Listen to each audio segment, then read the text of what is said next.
Hey everybody, welcome into the Mariners post-game recap. Mariners today win for the second time in a row. They defeat the Oakland A's 9-0. I'm realizing just getting started on this that it's a lot harder to actually talk about the wins, I think, than the losses.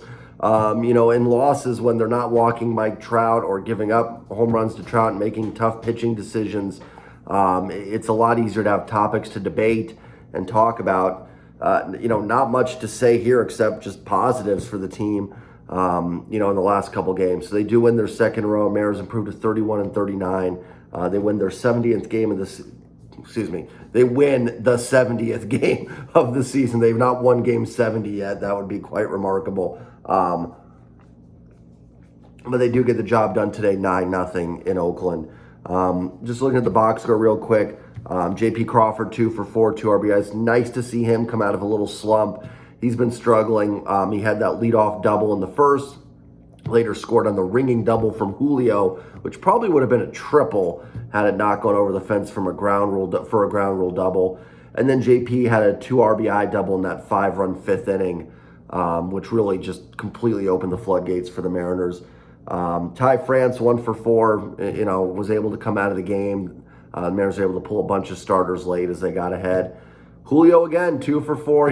I just mentioned the big RBI, broken bat single, some nice catches in center field. I feel like every video I do could be 30 minutes just on how amazing and fun Julio's been. And to have a prospect like that, and to have one that finally looks like, they're going to hit. And I don't mean actually hit, I just mean hit as in the prospect doing well, hit. It's really fun and good to see. So just so much fun to watch Julio. If you don't enjoy watching Julio Rodriguez play, even if you're not a Mariners fan, I think he's someone you can find enjoyment in.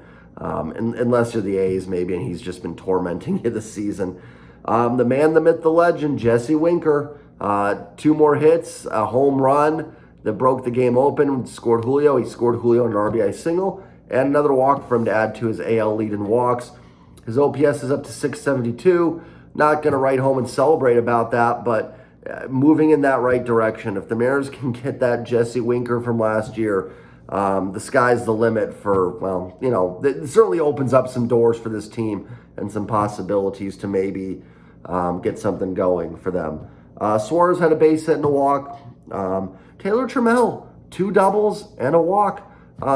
Just continues to hit. The first double was kind of a little blooper over, went off Stephen Vogt's glove and kind of trickled down into being a double. But hey, they all count. There's also times you sting the ball 400 feet and it's an out. So there's no pictures on the scorecard. I think that's an old golf adage, but it's true. Trust me, I've had a few pars that were not pretty in my day and plenty of double and triple bogeys. But, and then Trammell's second double was legitimately stung hard and a walk. 893 OPS on the season for Taylor Trammell. He has been fantastic. I mentioned on Twitter, so nice to see him having success. It's been tough. Mitch Haniger's missed a ton of time with injury. Kyle Lewis just can't get back on the field from that concussion, which has been such a shame because he was hitting well. But, his injury history, and then Jared Kelenic just hasn't hit yet at the major league level. And I'm not giving up hope on any of those guys, but, maybe Taylor Trammell's the guy. This is why this is why it's good to load up on prospects. This is why it's never a matter of like, oh, we have so many outfielders, we don't need these guys. Trammell was sort of a forgotten guy in the offseason a little bit. And, and now look at him. He might be locking down that right field spot. Maybe some of those other guys flame out. I hope they don't, but it's possible. And maybe Trammell's the guy that sort of, blossoms and ends up being one of the superstars. So really good to see from him. Justin Upton, it worked a walk. Haven't seen it yet from him, but it's better than Abraham Toro DHing every day. Well, actually right now it's not, but I think it will be. So, hopefully they can get something from Upton. And you know what, if they don't, you can cut ties pretty quickly and get someone in there. Adam Frazier did have an RBI and a fielder's choice, but he is just struggling. You can see Sheldon Noisy came in. Noisy, I think that's how you say it. Came in and pitched the 9th inning for the A's, position player Frazier stung a ball to right field. I thought it was going to get out off the bat. Actually, on all three that they hit off Noisy were going to get out for a second. And you could almost see his frustration. They're like, man, I can't even get it to drop in against a position player. We can kind of smile and laugh about it now because the Mariners walk away with a 9-0 win, but definitely frustrating for Adam Frazier, and he's a guy they need to get going. Cal Raleigh does it again, 1 for 4, solo home run and a walk, just going about his business. And the Mariners now 11-0 in games in Cal Raleigh homers, so we should have known in the top of the second when Cal homered that the game was over, and with the A's scoring 0, I guess technically it would have been. That stat, I don't think it means a whole lot. It's not super surprising. I bet if you look at a lot of these guys, when they homer, the team's record is good, because when you're hitting home runs, you're scoring runs, so you're probably in somewhat of a good position just from that to win a game. So I'd venture that almost every player in the Mariners, their team has a winning record in games that they've homered, but still pretty cool to see that they're 11-0 in Cal Raleigh homers. His OPS is up to 726. Another guy kind of in that same mode as Taylor Trammell.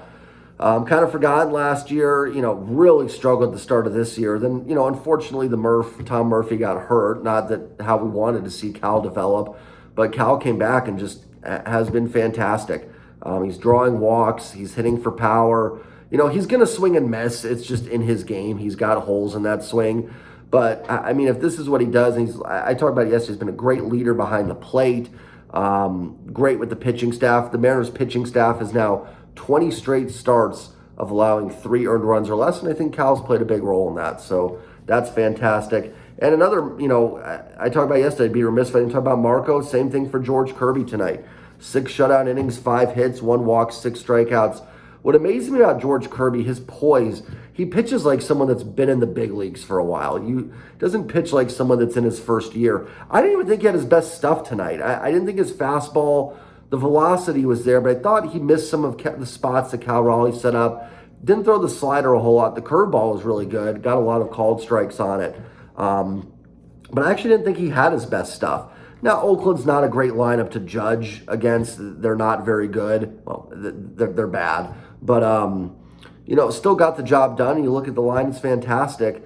And you look at with George Kirby and Logan Gilbert at the top of this rotation, and guys that are under team control for a few years here, you got to be really excited about that. We talk about Julio, hopefully Trammell, Cal Raleigh. They're probably in that next tier behind Julio. And then Kirby and Logan Gilbert. So there is a young core developing here. I know it hasn't resulted in the wins-losses we want this year so far, but there is a lot of good stuff going on with some of these young guys for the Mariners. A team that kind of has a history of these young guys failing a little bit.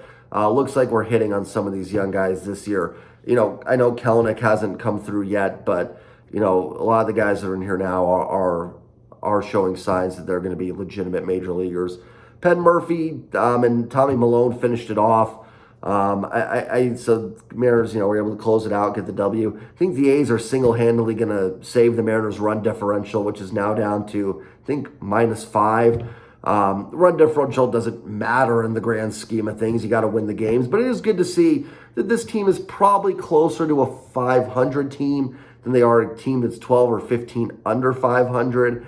And they're blowing out a bad team. That's what they should be doing. A month ago when the A's came to Seattle, they looked pretty evenly matched.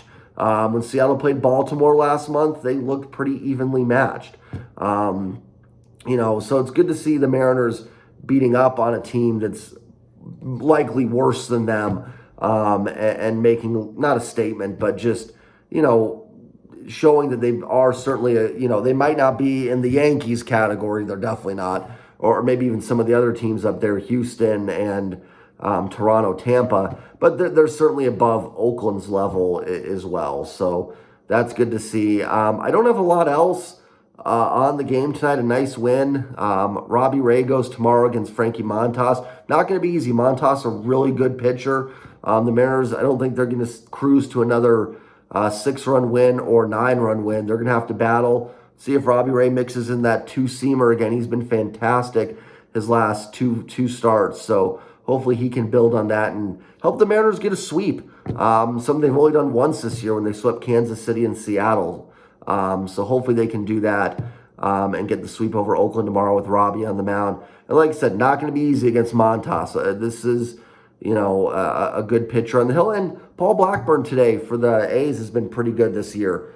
His ERA was the 7th best in the American League coming into today, and the Mariners took care of him. 7 runs over 4 innings. He shut out the Mariners in Seattle his last start, even though he did walk 5. I talk about Blackburn. Go watch my video on the front office.